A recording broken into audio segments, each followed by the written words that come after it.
All right, let's work on hips today. Hips tend to be a place where we hold a lot of tension without knowing it.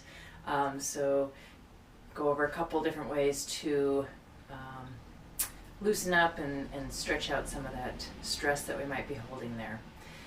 So first things first, let's get a chair maybe nearby so we can use that to help graduate to intensity for this stretch, make it really accessible up top. So if you've got a chair, I recommend standing maybe a little bit further than arm's length apart. So we're going to have to lean forward towards it. And first let's plant the feet about hips distance apart and maybe rock up and down a couple times just to get some engagement in the feet. Land with the feet planted and the toes lifted. Lower the toes down. And then simply just hinge from the hips and reach out for the back of the chair. So from here, we're going to bring ourselves into a lunge. So what I would like you to do is take your right knee and bend your right knee quite a bit. Take your left foot and place it behind you about a foot or so, maybe a little bit more, depending on the sensation that you're going for. You can adjust your front foot as needed, so you might want to bring that a little bit closer to the chair. It's really up to you, but I want you to have your feet on railroad tracks. Instead of one behind the other, have the feet kind of on separate tracks.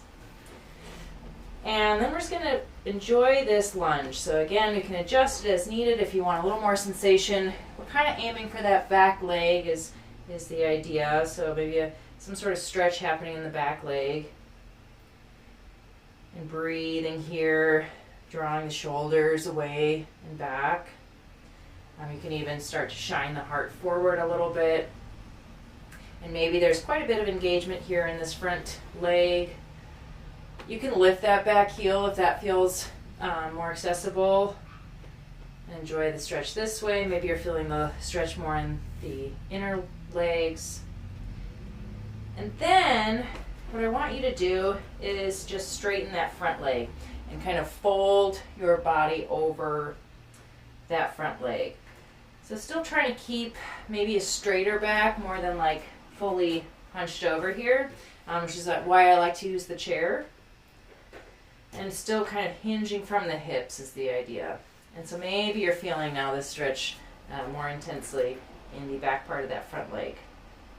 And we can kind of go back and forth here. So breathing in, exhaling. You can even lift that front foot. That might intensify the stretch a little more if you're looking for that. So kind of rocking back and forth here. And then whenever that's feeling complete, bring both feet together and shake it out a little. And then go ahead and try the other side. To intensify this stretch, we can bring it down one more level. So we're using the chair to start out with, see where we're at, and then we can go to the blocks. So if you don't have blocks, you can use books or anything else that seems sturdy enough to help support you. Or if you don't have blocks, you can use the floor. We'll get there next though. So in this lunge, we'll start with the left leg maybe. And I'll face you guys just for right now, just to show a little bit. So I've got my left foot pretty close to that left block. Some people do like to put it on the outside. I kind of go back and forth, so you can just see where you're at with that. Doesn't really matter, it's just wherever you're feeling supported. And we'll keep this right leg, the right knee on the ground.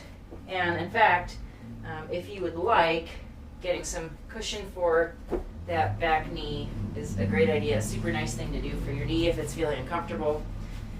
So we got that back knee down, front knee is right over that right ankle. And all we're going to do is the same thing that we were doing from the chair. So maybe leaning forward, shining your heart forward a little bit, kind of coming forward in this lunge.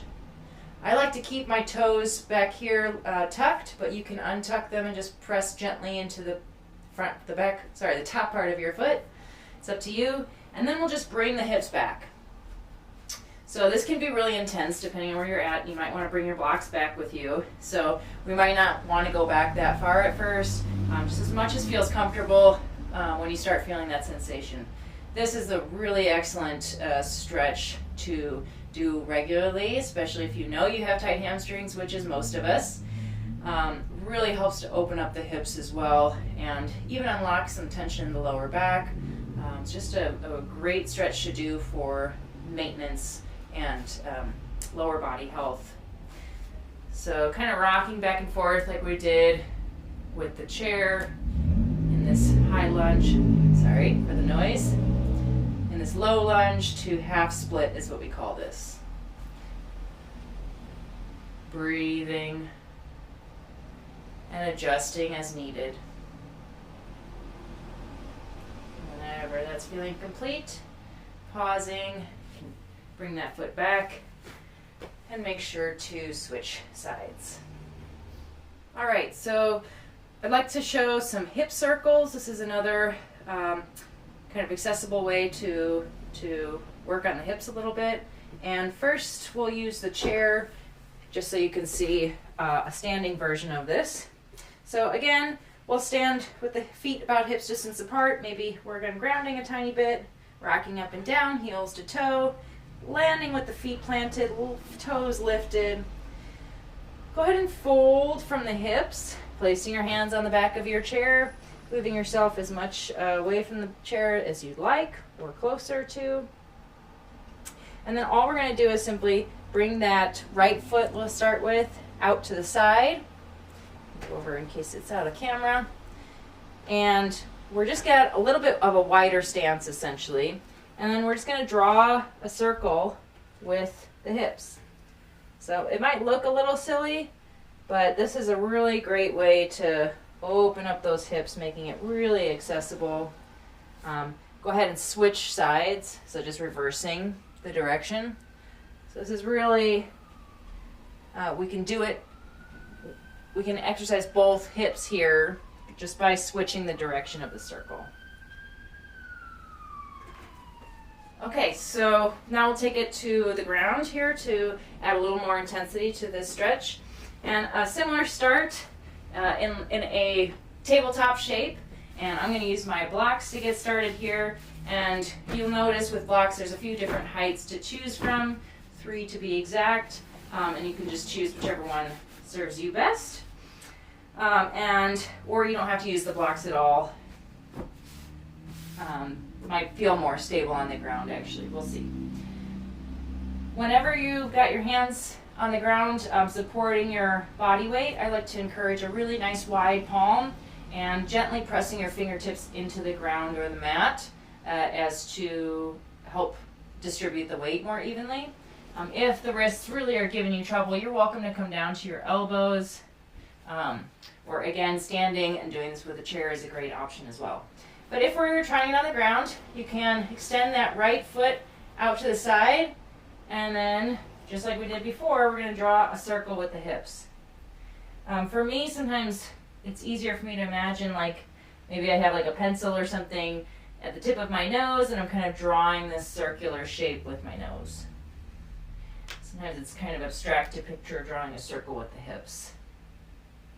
And go ahead and reverse the direction of that circle. Breathing here, and this one may be more or less intense for you, so it's good to just note your experience and be familiar. And whenever that's feeling complete, bring the knee back underneath and go ahead and switch sides.